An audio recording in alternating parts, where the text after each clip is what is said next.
The Antiquities of the Jews, written by Flavius Josephus, contain two rare, non-biblical, non-Christian references to Jesus. As historians and people who listen to a lot of historical podcasts, we know that more sources for something is pretty much always a good thing.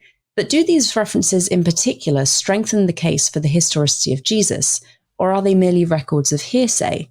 And what does Josephus actually record? And are these two accounts even original to his writing? We'll be getting into all of that and so much more on today's Misquoting Jesus.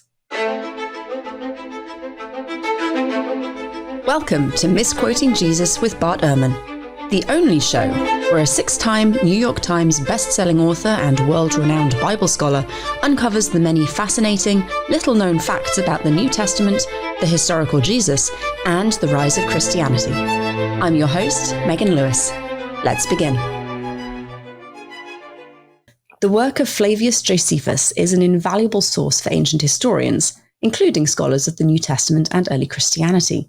They include two references to Jesus, one of which is surprisingly messianic, given that Josephus was a Jew. Exactly what is going on here?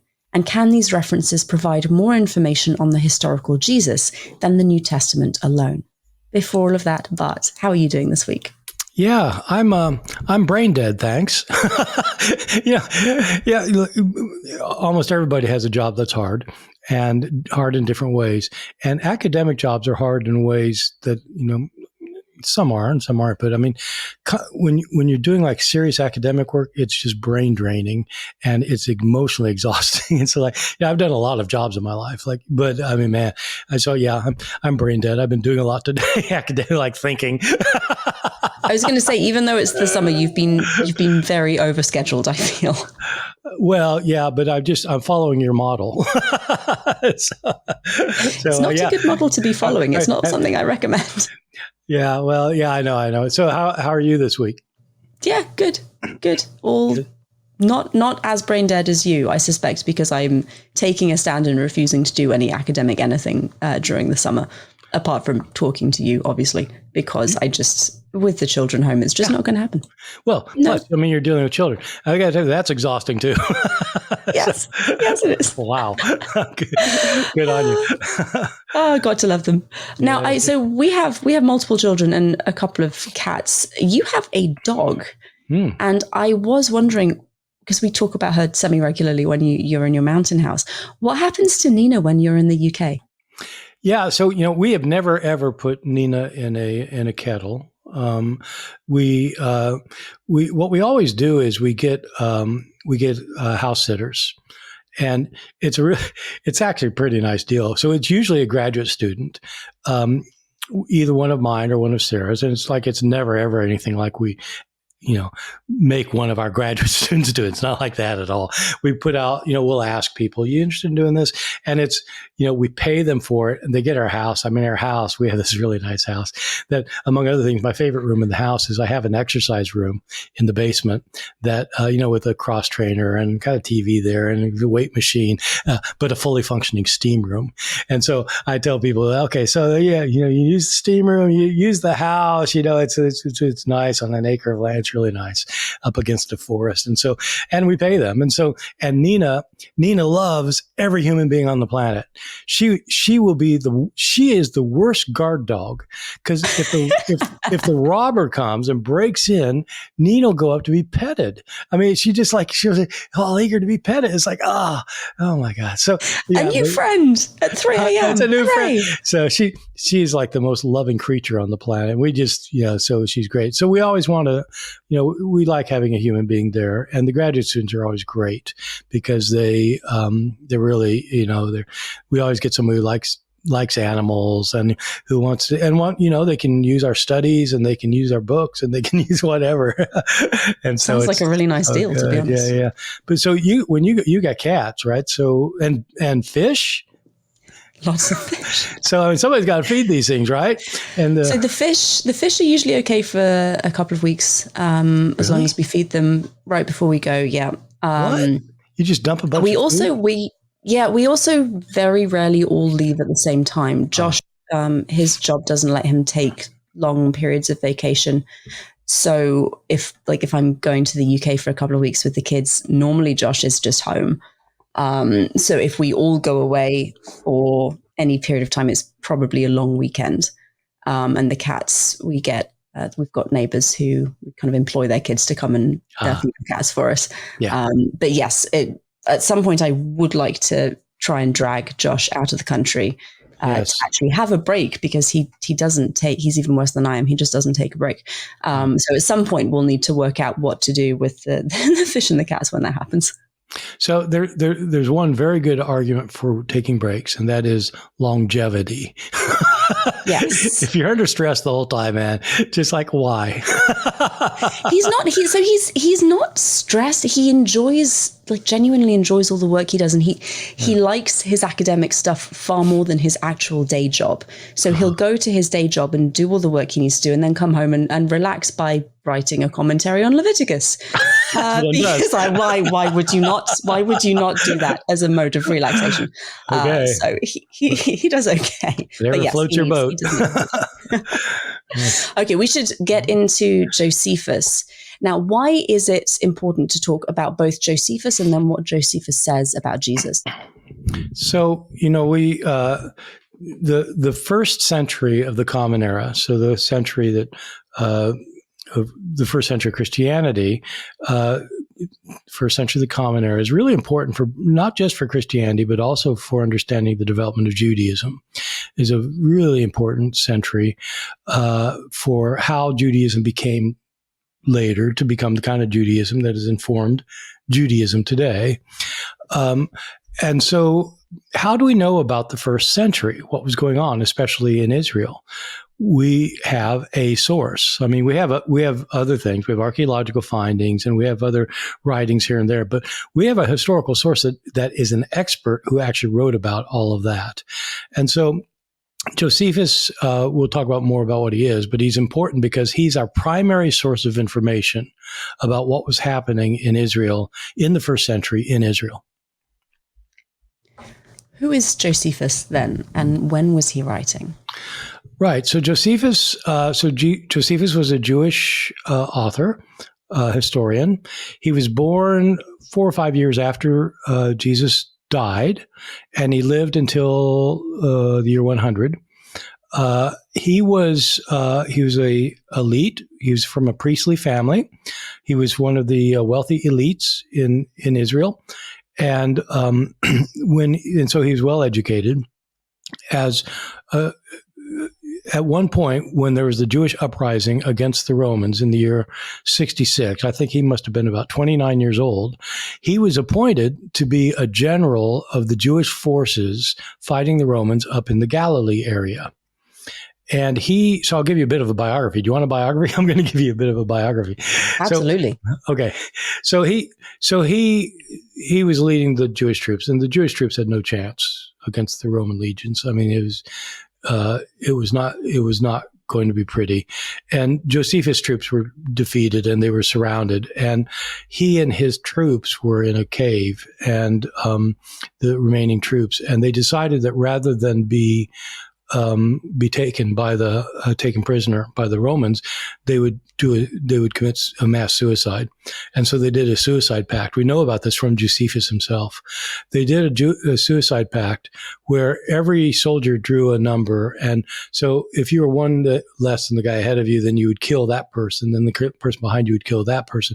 And they'd go through all of them. And then the final two were to kill themselves. And as it turns out, for one reason or another, Josephus drew one of the final two lots. He was the general he was the leader, but he drew one of the final two lots, either by design or by accident. And when the others had all committed suicide, or when they'd killed each other, he convinced his colleague to turn themselves in. And so throughout history, he's been seen by many Jews as a turncoat. What happened next was especially important for history, because he was brought before as a general of the Jewish troops. He was brought before the Roman general who was leading the attack, which is the general Vespasian. And he came into Vespasian's presence, and he had a really bright idea. He told him that the God of Israel had told him, so he had a prophecy that Vespasian would become the next emperor. This attack was happening when Nero was the emperor of Rome. And so so at this point, we're at about the year 68 or so. What happened is Nero ended up committing suicide because of political pressure. And there was a sequence in the year 69, is sometimes called by Roman historians the year of the four emperors, because Nero committed suicide. Then somebody took his place who was like assassinated right after that. And then someone else took his place who was assassinated. And then another guy. And finally, Vespasian became the emperor. And Josephus had predicted it. So Vespasian gave over the command of the troops to go on with the war in Israel to his son, Titus. And he went back to Rome and was the emperor. Josephus was used for the war, to the end of the war, as a translator, because the people in Israel were speaking Aramaic. Josephus could speak both Greek and Aramaic. And so they used him as a translator and as an influential person to try and get the Jews within Jerusalem to surrender.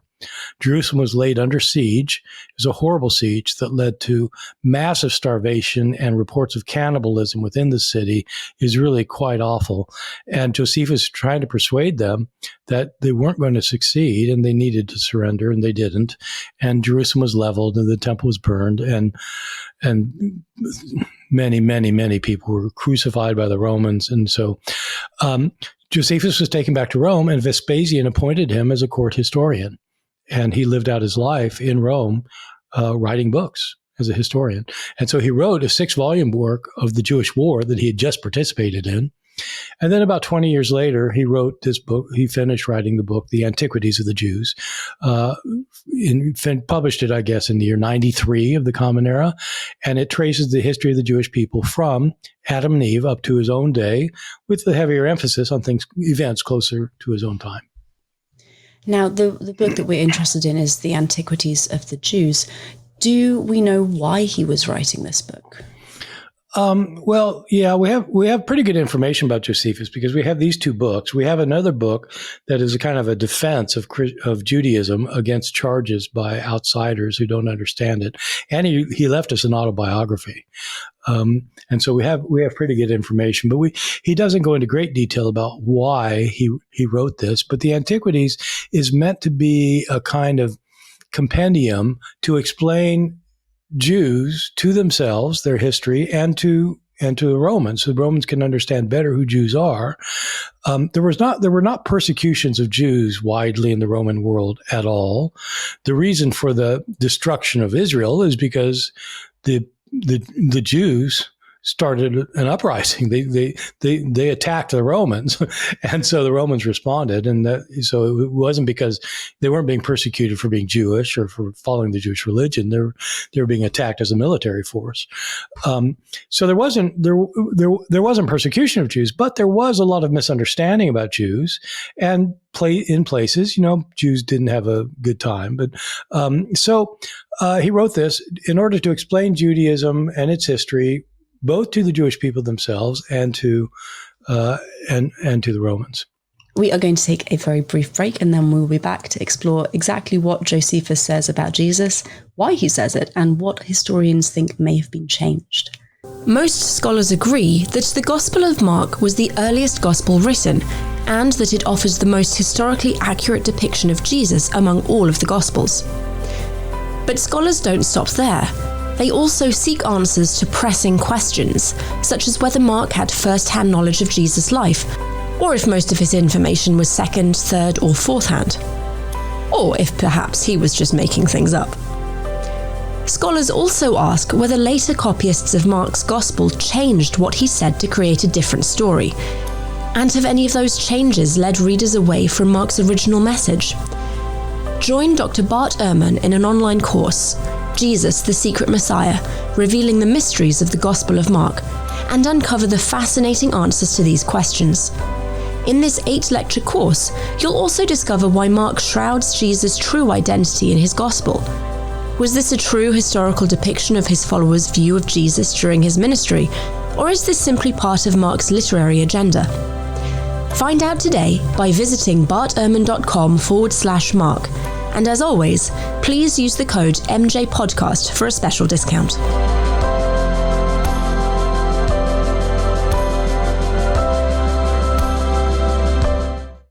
So I said in my introduction part, there are two sections where Josephus mentions Jesus.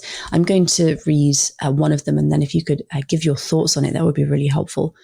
So it says, about this time there lived Jesus, a wise man, if indeed one ought to call him a man. For he was one who performed surprising deeds and was a teacher of such people as accepted the truth gladly. He won over many Jews and many of the Greeks. He was the Messiah. And when, upon the accusation of the principal men among us, Pilate had condemned him to a cross, those who had first come to love him did not cease. He appeared to them, spending a third day restored to life, for the prophets of God had foretold these things and 1,000 other marvels about him. And the tribe of the Christians, so called after him, has still to this day not disappeared. Now, this is the one that I said was surprisingly messianic. It, to me, an uneducated layperson does not read like a Jewish person talking about another Jewish person. What were your thoughts? Yeah, this is the long one in Josephus. You mentioned his name earlier. It's Flavius Josephus.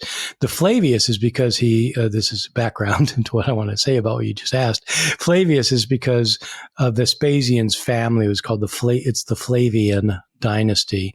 And so he's in the Flavian dynasty. So it's Flavius Josephus. And this is called the Testimonium Flavianum. So if anybody wants to look it up, you could just look up the Testimony of Flavius or the Testimony of Josephus. But if you want to be sophisticated, the Testimonium Flavianum. It has been a subject of debate for a very long time among scholars. And it's kind of a long and complicated story. It shows up in Book 18 of his 820-volume work, The Antiquities of the Jews. And it's one of his descriptions of many, many Jews in his day and kind of who they were and what they did.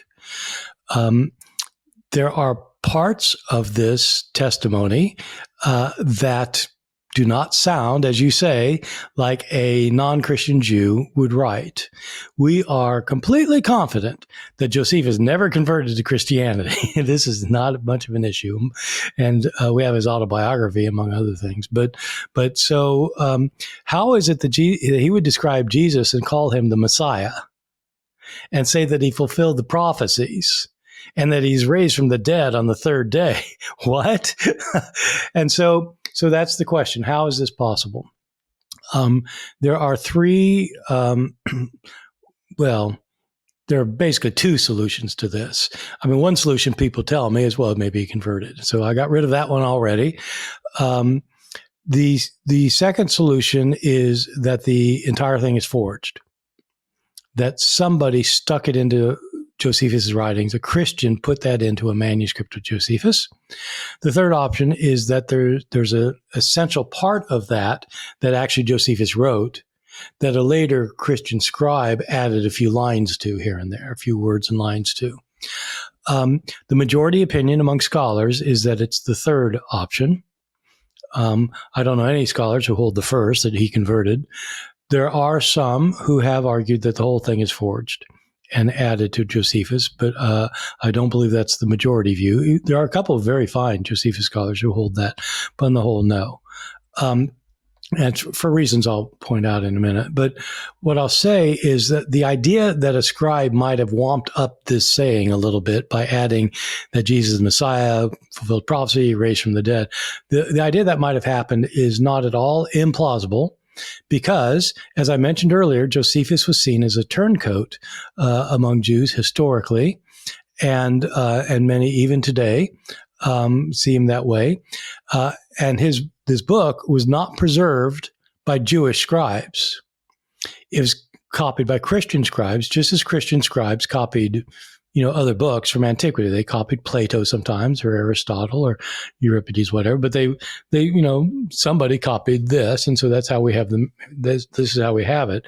And the thought behind this is that somebody took a perfectly kind of neutral statement about this man Jesus and added a couple lines to make it clear that this is the Messiah who fulfilled prophecies and was raised from the dead. I think that that's probably right. because I don't think it's likely that the whole thing was forged and added in. Can I ask why it's unlikely that the whole passage was forged and put in? So there have been some discussions of it. One of the fullest discussions is by actually a former student of mine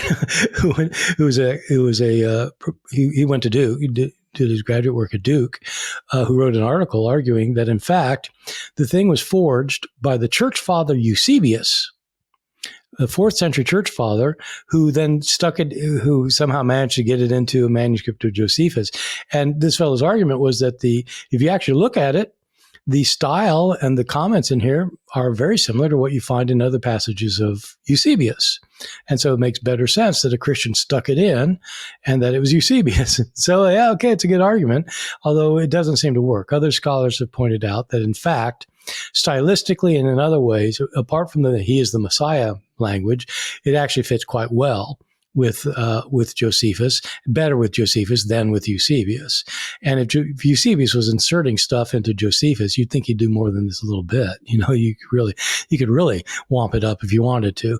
So most scholars think that it was actually there was this thing there that a scribe amplified a little bit. A second reason for thinking that is because in book 20 of the Antiquities, Josephus mentions another person and mentions Jesus in that context. He mentions Jesus' brother James. As we talked about in the last episode, Paul talks about James. So does Josephus. Josephus tells an account. It isn't supposed to be about James, but James figures into it. What was happening is that in Israel, one of the Roman governors had been taken off the job. And so there's an interim period before the new governor arrives. Israel, like other provinces, was ruled by Roman aristocrats who were made governors temporarily. And so the new governor's not come yet. And so the high priest in Jerusalem, taking advantage of the absence of any Roman authority on the spot, decided to take action against this man, James, because he was apparently some kind of troublemaker. And so he had James executed. And Josephus mentions this, and he says that James was the brother of Jesus, the one who's called the Messiah. So that's interesting because the name Jesus was a common name at the time among Jews, and Josephus talks about a number of other people named Jesus, and he always identifies them. In this reference, he seems to be referring back to explain which Jesus he's talking about. Jesus, the one who's called the Messiah, that one, as opposed to Jesus of Ananias or Jesus whatever, Jesus what. And so it looks like he's referring back to something he's already said. And that would make another argument. The statement, the Testimonium Flavianum in Book 18 is authentic. Do we have any idea of where Josephus was getting his information, what kind of sources he would have been working with? We don't have any solid information. If you take out those added parts that look like they're added, and that scholars have said, okay, the bit about him of Messiah, that's added, and you kind of go through and you get rid of it. It's a pretty basic statement that Jesus was understood to be a wise man. He was thought to do amazing things, and he had followers who were both Jews and Greeks, and that the Jewish authorities handed him over to Pontius Pilate, who executed him, but his followers continued to believe in him till this day. Okay, so it's very, very basic information that most anybody who looks into who Jesus might have been would have been able to find out. And the thing is that it absolutely does not look like Josephus has read a gospel or something. There's nothing to suggest that because it's very broad information. So he got it from somebody. The Christians were starting to be known in some places. Josephus at this time is in Rome. And about 30 years before this was published is when the Great Fire of Rome happened under the Emperor Nero, his predecessor, that Nero blamed the Christians for. And so Christians were known in Rome. And so my guess is that he just picked it up from other Jews or other Romans, or maybe, I doubt if he talked to any Christians, but maybe, because it's just basic information. But that would mean that it's an independent attestation to Jesus that's not reliant on the Gospels. And so that would be useful because we don't have any other Jewish source that mentions Jesus in the first century. And we don't have any Roman source or Greek source that mentions Jesus in the first century. This would be the first reference to Jesus by somebody who's not a Christian in our historical record. As an independent source, do these references strengthen the case for an historical Jesus, or do they kind of get dismissed as he's recording hearsay? No, I mean, because the hearsay came from somewhere, so it's an independent source. And so he's independent of all of our other surviving sources. So it's one of the things, and he knows some things, and the things that he says, even though he didn't read the Gospels, the things he said are virtually all corroborated in the Gospels. And he knows that James is the brother, and he knows, so I think it is an independent source. Given how relatively simple the information that Josephus is including is, can historians learn anything new about the historical Jesus from these writings, or is it its primary use as an additional confirmation? It's really more of an additional confirmation. I mean, he just doesn't give us, any detail, but it shows that Jesus was a known figure who was. Josephus did not mention 99% of the population of Israel at the time, but he does mention John the Baptist, and he mentions Jesus, and it shows that they were known figures.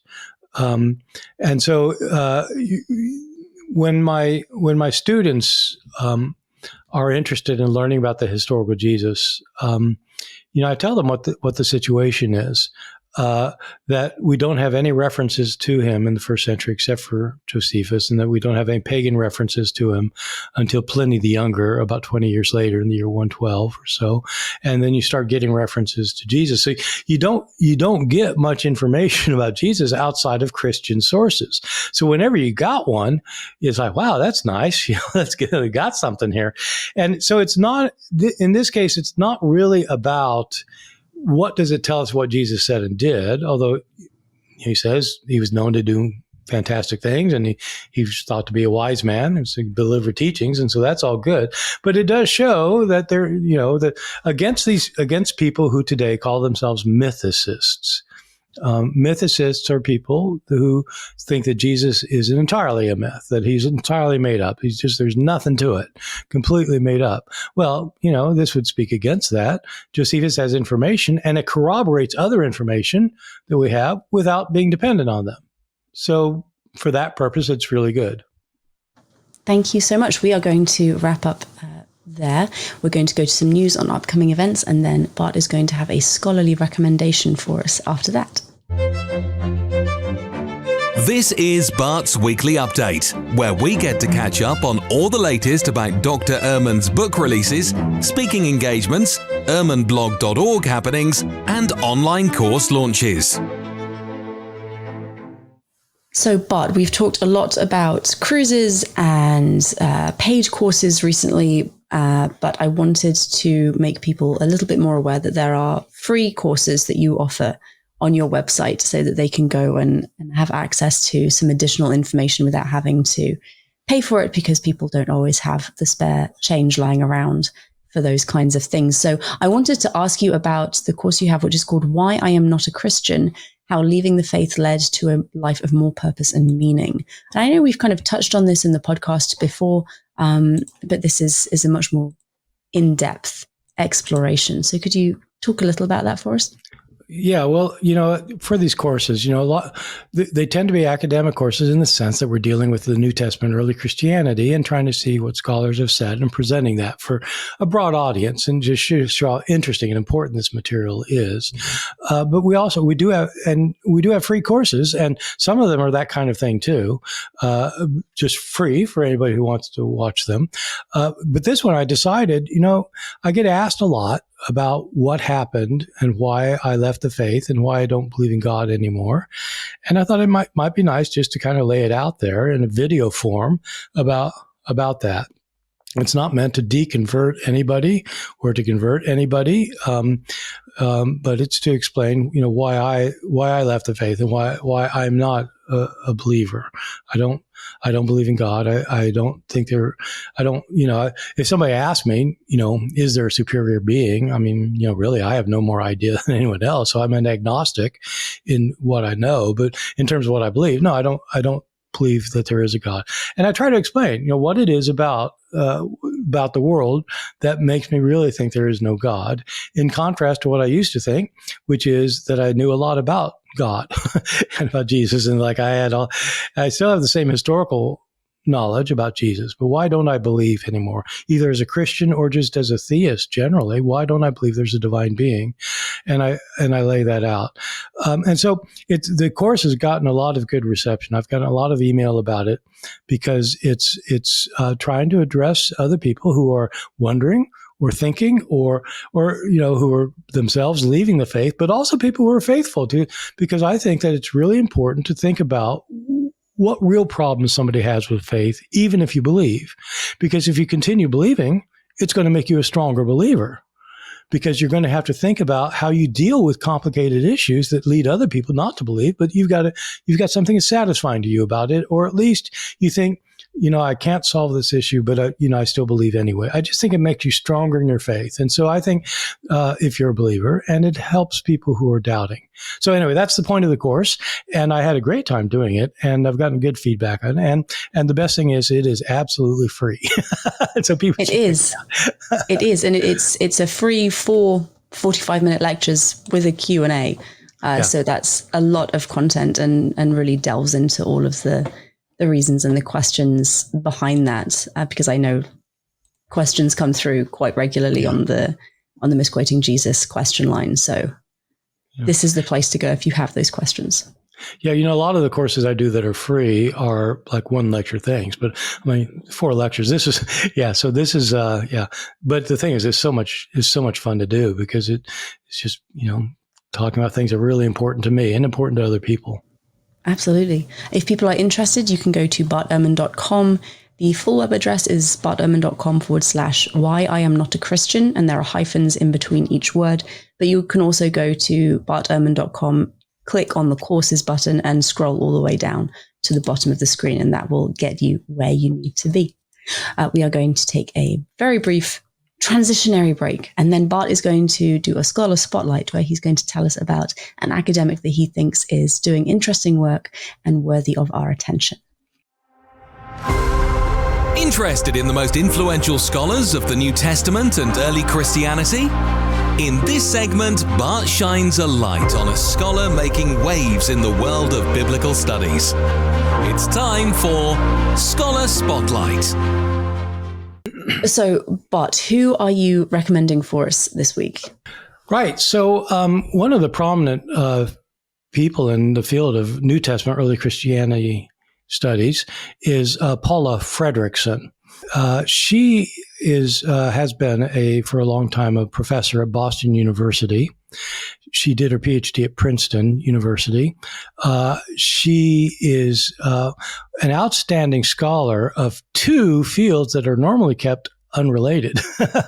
She deals with both the New Testament, historical Jesus, Paul, all of that, and also with St. Augustine. She's written like major books on both. And Augustine is, 400 years later. And so this is like, she's very broad ranging and especially expert on issues related to Judaism and Christianity.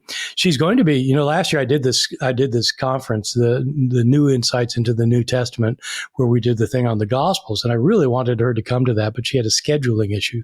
She couldn't come, but she's coming this year. We're doing this the New Insights into the New Testament in September. And she's going to be one of the presenters. I'm really pleased with this because she's a little bit hard to get because she's very prominent, but she's an expert on Paul as well, as Jesus and Judaism and other things. And she's doing a presentation on Paul. She's doing a presentation on Paul and monotheism. Was Paul really a monotheist, and were Jews really monotheists? And what does that even mean? And so that sounds fascinating. It's going to be good. It's going to be good. So anyway, so if people are interested in somebody who has a very interesting take, she's written the same year I wrote my book on Jesus, 1999. She published a trade book, a popular book on Jesus, and it's a very, very fine book. It differs from me in ways. She and I disagree on things. For one thing, she thinks the Gospel of John has a lot of historically reliable information in it. And I don't. She's not a Christian. She's actually Jewish.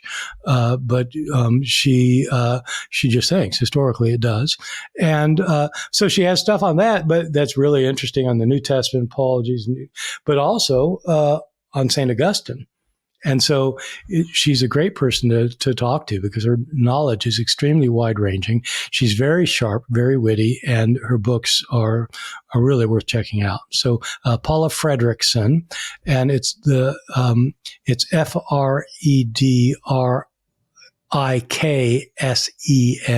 Fredrickson. So okay. She's one of the top ones in the field. Thank you so much, Bart. Sounds absolutely fascinating. And I'm very excited to see her in the conference in September. That sounds wonderful. It's going to be great. We are going to finish up for the week. But before we do that, would you mind just summarizing what we spoke about? Well, we're talking about Josephus. Josephus, the Jewish historian of the first century. And we're talking specifically about whether, we're specifically talking about what he says about the historical Jesus. He actually does mention Jesus in two places and gives us some information about Jesus, but this information has been edited somewhat by Christian scribes. But he's an independent witness to Jesus and who he was and when he lived. And so he's an important source for that, even though he's far more important for understanding the history of Judaism in that period. Thank you so much, Bart. Audience, thank you all for listening. I hope you enjoyed the show. If you did, please subscribe to the podcast to make sure you don't miss future episodes. Remember, you can use the code MJPodcast for a discount on all of Bart's courses over at www.bartehrman.com. Misquoting Jesus will be back next week. Bart, what are we talking about next time? Yeah, next time, this sort of relates to the free course that you have, but next time I'm going to talk about what does it mean to be a Christian. You'd think it'd be common knowledge, but in fact, different people have different ideas about what it even means. And I want to talk about that. Who gets to decide what is a Christian?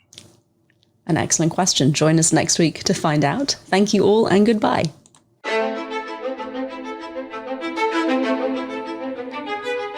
This has been an episode of Misquoting Jesus with Bart Ehrman.